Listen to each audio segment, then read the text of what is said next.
Bonjour et bienvenue dans cette vidéo explicative sur le déroulement d'une journée en constellation familiale. Alors dans cette vidéo, je vais vous expliquer le déroulement des ateliers, comment ça se passe, etc. Je vais aussi vous parler des résultats auxquels on peut s'attendre quand on fait faire une constellation familiale. Et je vais vous parler aussi des 3 grands principes de base selon l'approche de Bert Hellinger. Je m'appelle Julie Diotte, je suis coach professionnel certifiée en PNL et hypnothérapeute et aussi facilitatrice en constellation familiale. Donc pour l'exemple que je vais vous donner ici, c'est vraiment une journée qu'on ferait sur la journée complète, mais il existe d'autres formats aussi. On peut faire des soirées, on peut le faire sur plusieurs jours dans des retraites par exemple, ou même lors de voyages. Mais habituellement, un atelier de constellation familiale, ça se déroule sur une journée entière. Et le matin, on va faire, dans le cas de mes constellations, celles que j'organise, on va faire 2 constellations le matin, 2 constellations l'après-midi. Donc, c'est quoi une constellation? Alors, on peut occuper 2 rôles principaux pendant les séances, pendant les journées d'atelier, soit le rôle de constellé, soit le rôle de représentant. Donc, quand on est constellé, on va exposer une problématique qu'on vit dans notre vie. C'est souvent des patterns, des choses qui reviennent souvent.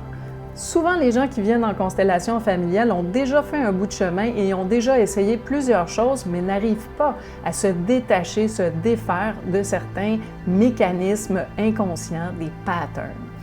Donc, on peut y aller sur le relationnel, le financier, les grands thèmes, le financier, l'amour. On peut y aller aussi sur certains symptômes qui vont revenir dans nos vies. Bref, ce sont des récurrences, si on veut, desquelles on a de la difficulté à se détacher. Alors, dans un premier temps, quand on est constellé, on va exposer une problématique au facilitateur, à la facilitatrice. Et dans le cas de mes constellations, j'essaie le plus possible de suggérer aux constellés de faire cette partie-là, d'exposer sa problématique en privé. Alors, on va se retirer du groupe. Habituellement, ce sont des groupes d'environ une dizaine ou une quinzaine de personnes et on va se retirer ailleurs, si on veut.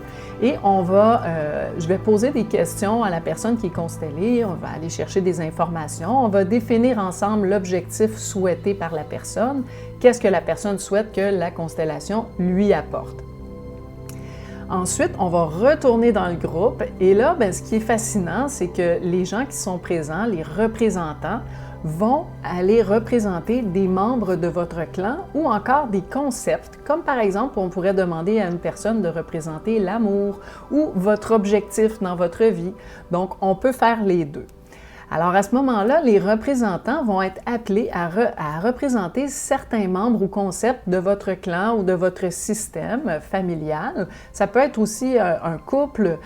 C'est un système à partir du moment où il y a 2 personnes qui sont ensemble. Ça peut être aussi au niveau du travail.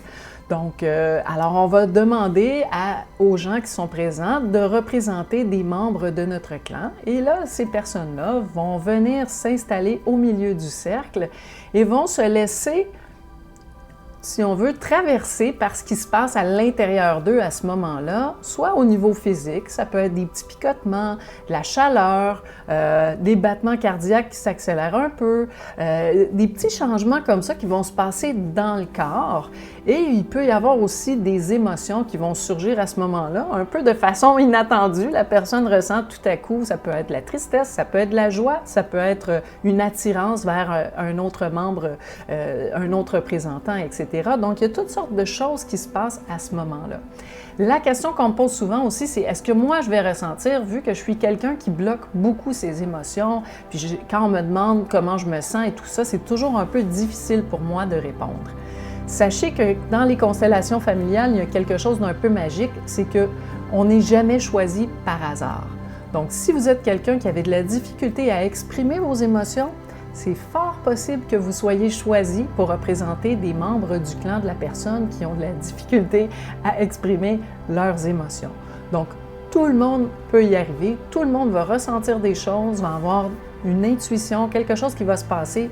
On n'a besoin de rien de particulier pour être en mesure de participer à des ateliers. Tout le monde peut y arriver. Donc, comme je vous disais, on va exposer la problématique. Alors, les membres, les représentants vont se placer et automatiquement, il va y avoir des dynamiques qui vont être exposées par les représentants. Et là, bien évidemment, le constellé se reconnaît la dynamique et va avoir aussi une autre vision. C'est-à-dire que ce que ça apporte vraiment, là, les constellations, c'est une compréhension profonde des mécanismes qui sont là en nous. C'est une acceptation aussi de ce qui est, parce qu'une fois qu'on a compris, on ne peut faire autre chose que d'accepter. Des fois, ça prend un petit peu de temps, mais quand même. Libération émotionnelle. On va comprendre, on va libérer des choses qui étaient prises là, quelque part en nous ou à travers les membres de notre clan. Et aussi, les gens vont souvent dire qu'ils ont ressenti beaucoup de bien-être après une journée de constellation ou après et ça va durer dans le temps, donc même les jours qui vont suivre, etc.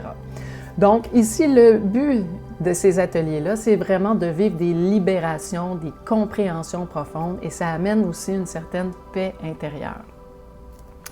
Donc, alors, les 3 grands principes de Bert Hellinger, le premier, c'est chacun a le droit d'appartenir au système. Donc, on ne peut pas ne pas appartenir à un système. On appartient tous à un système, que ce soit familial, que ce soit au niveau du travail, en couple. Donc, on appartient à des systèmes. Certains sont plus profonds, si on veut, d'autres sont éphémères. Donc, on appartient à toutes sortes de systèmes. Alors, c'est là qu'on veut s'assurer que personne n'est exclu. Et si c'est le cas, bien, on va tenter par des mots, des libérations, puis au rythme de chacun, de ramener la personne exclue dans le champ, dans la constellation. L'ordre de préséance aussi, c'est un autre principe très important selon Bert Hellinger. Donc ici, l'ordre de préséance, c'est très important dans le sens qu'on doit honorer et respecter l'ordre dans lequel chacun est arrivé dans le système. Donc les premiers doivent avoir préséance, si on veut, sur les derniers. Ça ne veut pas dire que le dernier n'a pas son importance. C'est pas dans ce sens-là, c'est plus dans le sens de dire, chacun a sa place et on doit chacun respecter le rang dans lequel on se trouve. Et chacun a son importance, chacun a sa valeur, mais s'il y a un déséquilibre, si par exemple le plus jeune prend la place d'un parent, par exemple, dans une famille, on va créer un certain déséquilibre. Même si c'était nécessaire et on n'avait aucun autre choix que de le faire, mais à ce moment-là, ce qu'on veut, c'est dans l'énergie, dans la constellation familiale, recréer cet ordre-là pour que chacun reprenne sa place. Donner, recevoir, c'est le 3e principe qui sous-tend les constellations familiales. Dans un couple, par exemple, c'est un très bon exemple, le donner-recevoir est très important. C'est-à-dire que s'il y a quelqu'un qui donne trop par rapport à l'autre, il va y avoir un déséquilibre, il va y avoir du désengagement, il va y avoir une dysfonction dans la systémie. Donc, dans les constellations familiales, on va tenter de remettre l'équilibre entre le donner et le recevoir pour que chacun s'y sente bien. Dans les constellations familiales, mes valeurs, je veux vous parler de mes valeurs, comment j'accompagne, comment j'encadre ces journées-là. La toute première valeur qui me tient le plus à cœur, c'est la sécurité. Donc, dans ces ateliers, dans mes ateliers, vous allez toujours être accompagné. Vous allez être accompagné du début à la fin et même après les constellations. Je suis là pour sécuriser les gens, je suis là pour guider, pour encadrer, pour recentrer certaines choses des fois. Donc, je suis là vraiment pour créer un espace sécuritaire où vous allez vous sentir à l'aise. Et ça, pour moi, c'est primordial. Deuxième chose, le respect. Le respect et l'acceptation de chacun dans le non-jugement. Donc, dans ces ateliers-là, sachez que le jugement n'a aucune place. Ici, on est vraiment dans accepter chaque personne, chaque être humain dans toute sa complexité, avec toutes ses blessures, avec toutes ses qualités, mais sachez que le but des ateliers, c'est vraiment d'en ressortir avec une compassion, une empathie et une acceptation dans le non-jugement. Et finalement, bien sûr, la bienveillance. Donc, c'est important pour moi que chaque personne qui est présente dans nos ateliers soit empreinte de bienveillance pour créer ce cadre-là sécuritaire où tout le monde peut se sentir à l'aise. Et sachez que tout reste, tout ce qui se fait dans ces journées-là reste confidentiel, bien évidemment. Donc, si vous voulez en savoir plus, si vous avez encore des questions, n'hésitez pas à me contacter par courriel. Pour ne rien manquer des événements qui s'en viennent, vous pouvez regarder le calendrier sur cette page. Vous pouvez aussi vous inscrire à l'infolettre pour être certain de rien manquer. Donc, j'envoie à toutes les infolettres, j'envoie les dates d'atelier, les coûts, etc., les formats des journées. Donc, au plaisir de partager ces moments précieux avec vous.